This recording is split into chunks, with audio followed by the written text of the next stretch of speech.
Assalamualaikum warahmatullahi wabarakatuh. Bagaimana kabarnya anak-anakku semua? Semoga dalam keadaan sehat dan tetap semangat. Hari ini kita akan mempelajari mengenai hak, kewajiban, dan tanggung jawab sebagai masyarakat. Mari kita simak bersama-sama. Di manakah kita tinggal sekarang? Ya, kita hidup di dalam masyarakat. Kita hidup di negara yang telah mengatur hak dan kewajiban masyarakatnya. Setiap warga masyarakat memiliki hak dan kewajiban.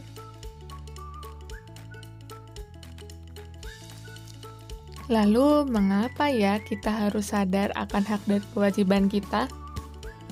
Kita harus sadar hak dan kewajiban kita sebagai masyarakat agar kehidupan berbangsa dan bernegara dapat berjalan dengan baik.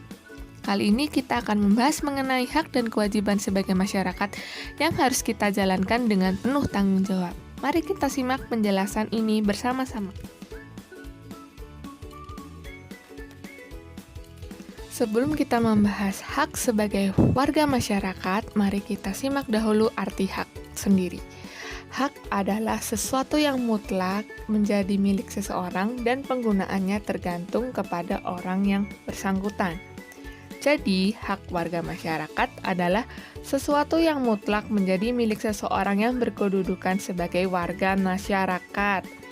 Hak yang kita miliki harus dimanfaatkan dengan sebaik-baiknya dan tidak boleh mengganggu hak orang lain. Nah, apa saja sih hak-hak sebagai warga masyarakat? Nah, mari kita simak bersama-sama apa saja hak masyarakat itu. Bentuk-bentuk hak sebagai masyarakat yang pertama ada menggunakan fasilitas umum. Misalnya di daerah anak-anak ada taman bermain. Nah, anak-anak memiliki hak untuk bermain di sana, mengobrol dengan teman, berkumpul dengan teman, seperti itu. Kalian memiliki hak untuk berada di sana dan menggunakannya. Yang kedua adalah mengemukakan pendapat dan berorganisasi. Kalian sebagai warga masyarakat bebas mengemukakan pendapat dengan sopan dan kalian boleh juga berorganisasi yang ingin kalian ikuti. Misalnya kalian ingin mengikuti Karang Taruna atau remaja masjid seperti itu. Yang ketiga adalah menikmati lingkungan bersih. Lingkungan yang bersih akan membuat kita menjadi damai, tentram, seperti itu, dan membuat hati senang juga. Ini juga merupakan hak kita sebagai warga masyarakat, yaitu menikmati lingkungan yang bersih.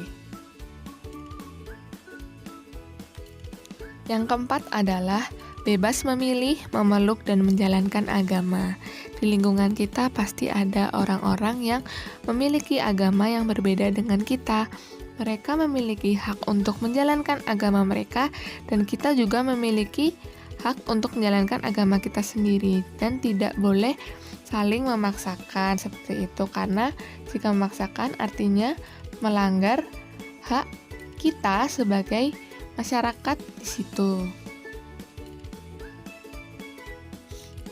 Nah, kita sudah membahas hak kita sebagai warga masyarakat. Sekarang kita akan membahas tentang kewajiban sebagai warga masyarakat. Kira-kira apa itu kewajiban dan apa saja bentuk kewajiban kita sebagai warga masyarakat? Mari kita simak penjelasan berikut ini. Kewajiban adalah sesuatu yang harus dilakukan dengan penuh rasa tanggung jawab.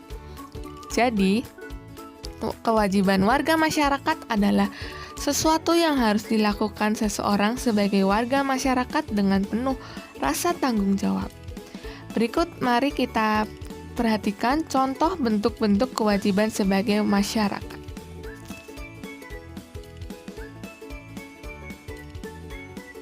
Yang pertama adalah mematuhi peraturan yang berlaku. Nah, di masa pandemi seperti ini ada aturan baru yang diterapkan oleh semua masyarakat di dunia, yaitu menggunakan masker. Nah, kita sebagai warga masyarakat yang mematuhi kewajiban-kewajiban kita, kita harus mematuhi peraturan yang berlaku seperti menggunakan masker saat keluar rumah. Jika keluar rumah tidak menggunakan masker, itu berarti kita tidak mematuhi peraturan. Yang selanjutnya adalah menjaga dan merawat fasilitas umum. Tadi kita sudah mempelajari bahwa tiap warga masyarakat memiliki hak untuk menggunakan fasilitas umum. Namun kita juga memiliki kewajiban untuk menjaga dan merawat fasilitas umum, karena fasilitas umum merupakan milik bersama. Jadi harus kita jaga dan rawat agar dapat digunakan dengan baik oleh orang lain dan oleh diri kita sendiri. Yang ketiga adalah menjaga kebersihan lingkungan tempat tinggal. Tadi kita memiliki hak untuk memiliki lingkungan yang bersih. Kita juga memiliki kewajiban untuk menjaga kebersihan lingkungan tempat tinggal. Karena jika kita tidak melaksanakan kewajiban kita untuk menjaga lingkungan tempat tinggal kita, maka lingkungan tempat tinggal kita akan menjadi kotor dan tidak sehat untuk kita dan orang-orang sekitar kita. Yang keempat ada menolong tetangga yang kesulitan. Misalnya di masa pandemi ini ada tetangga kita yang terkena dampak COVID-19, misalnya ekonominya menjadi menurun dan tidak dapat membeli kebutuhan pokok sehari-hari. Maka kewajiban kita sebagai tetangga adalah menolong tetangga kita yang sedang kesulitan, seperti itu. Itu tandanya kita telah menjalankan kewajiban kita sebagai warga masyarakat yang bertanggung jawab. Masih ingatkah kalian tentang gambar ini? Gambar apakah ini? Ya, gambar orang sedang mengemukakan pendapat. Mengemukakan pendapat merupakan salah satu bentuk dari musyawarah. Nah, sekarang apa itu musyawarah? Dan bagaimana hak, kewajiban, dan tanggung jawab kita sebagai peserta musyawarah? Apa saja nilai yang ada di dalam musyawarah? Bagaimana cara dan sikap kita dalam menyampaikan pendapat? Mari kita simak penjelasan berikut bersama-sama. Musyawarah adalah suatu cara pengambilan keputusan yang melibatkan banyak orang dengan memfasilitasi semua kepentingan sehingga tercipta satu keputusan yang disepakati bersama dan dapat dijalankan oleh seluruh peserta yang mengikuti musyawarah. Setiap orang yang mengikuti musyawarah harus dapat saling menghargai dan menghormati pendapat orang lain, sehingga tujuan dari musyawarah ini akan tercapai, yaitu memperoleh kesepakatan supaya keputusan dapat diterima dan dijalankan dengan rasa tanggung jawab oleh semua orang yang mengikatnya. Pengambilan keputusan pada saat musyawarah harus didasarkan pada beberapa nilai penting agar semua pihak yang terlibat merasakan keadilan. Yang pertama adalah nilai kebersamaan. Pengambilan keputusan harus dilakukan secara bersama-sama, duduk dalam suatu tempat dengan tujuan yang sama demi kebaikan bersama. Walaupun setiap peserta rapat berasal dari latar belakang yang berbeda, budaya yang berbeda, namun harus tetap mendulukan kepentingan umum dan mengesampingkan kepentingan pribadi. Nilai kebebasan mengemukakan pendapat. Bebas artinya tidak mendapat paksaan dari orang lain. Jadi semua peserta boleh mengutarakan pendapatnya dengan logis, masuk akal, dan tidak menyinggung perasaan orang lain. Yang ketiga adalah nilai menghargai pendapat orang lain. Setiap peserta harus dapat menghargai dan mendengarkan pendapat orang lain tanpa menyela orang yang sedang mengemukakan pendapat. Bila tidak setuju dengan pendapat yang dikemukakan orang lain, boleh ditanggapi dengan cara yang sopan agar tidak menimbulkan perpecahan. Yang keempat adalah nilai jiwa besar serta lapang dada melaksanakan hasil keputusan dengan rasa penuh tanggung jawab.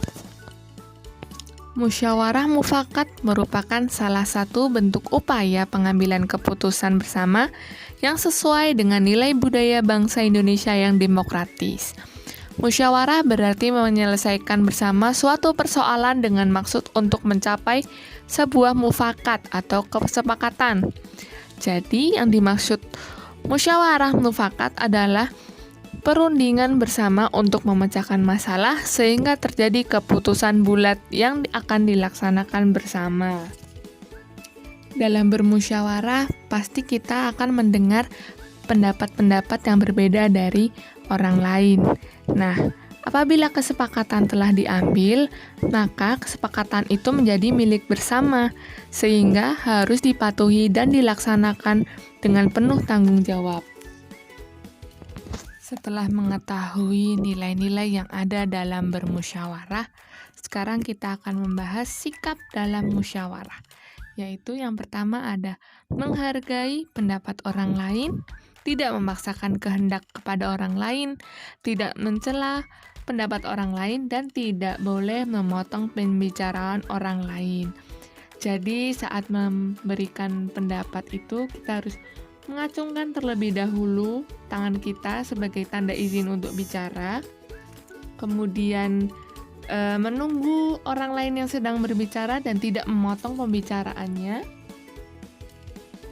Sampaikan juga pendapat dengan sopan dan suara yang jelas.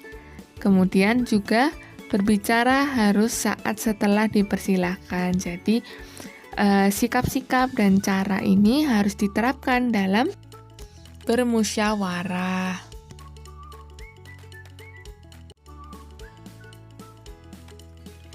Berdasarkan pembahasan tadi, kita memahami bahwa hak dan kewajiban kita sebagai masyarakat. Hak dan kewajiban kita sebagai warga masyarakat adalah sesuatu yang akan kita dapatkan ketika kita menjadi bagian dari masyarakat. Nah, tidak hanya di masyarakat, di rumah pun juga ada hak dan kewajiban yang akan kita pelajari berikut ini. Yang pertama akan kita pelajari adalah hak yang diperoleh anak di rumah. Yang pertama ada kasih sayang dan perlindungan dari orang tua. Jadi, kasih sayang dan perlindungan dari orang tua kita merupakan hak yang harus diperoleh oleh setiap anak. Yang kedua adalah memiliki waktu bermain yang cukup. Memiliki waktu bermain yang cukup juga merupakan hak yang dimiliki oleh anak. Jadi, anak-anak boleh bermain, tapi juga harus dengan ingat waktu dan jangan lupa berpamitan. Yang ketiga adalah terpenuhinya kebutuhan pokok sehari-hari. Jadi, anak-anak dapat memperoleh makan, minum, pakaian yang menutup aurat, merupakan pemenuhan hak untuk terpenuhinya kebutuhan pokok. Yang selanjutnya adalah kebebasan bersekolah. Jadi, anak-anak bersekolah di SDIT Jabal Nur itu juga merupakan pemenuhan hak kalian sebagai anak di rumah. Jadi, kalian dapat bersekolah, belajar di sekolah, itu juga merupakan hak yang diperoleh anak. Selain hak, kita juga harus mengetahui kewajiban yang harus dilakukan di rumah. Apa saja menurut anak-anak kewajiban yang harus dilakukan di rumah? Apa kira-kira yang kalian tahu? Ya, ada belajar dengan tekun, menghormati dan menyayangi orang tua, membantu pekerjaan orang tua, mematuhi aturan yang ada di rumah. Itu merupakan kewajiban yang harus dilakukan di rumah. Nah, apakah anak-anak sudah melaksanakan kewajiban yang harus dilakukan di rumah? Semoga kalian mengerjakan kewajiban kalian dengan penuh tanggung jawab ya. Tugas LFH PPKN pada hari ini adalah mengerjakan LKS tema 2, evaluasi subtema 1 Romawi 1, dan evaluasi subtema 2 Romawi 2. Dikerjakan di buku tulis kelas 5A, kirimkan kepada Ustazah Zulfa, dan 5B kirimkan kepada Ustazah Latifah. Semangat mengerjakan. Wassalamualaikum warahmatullahi wabarakatuh.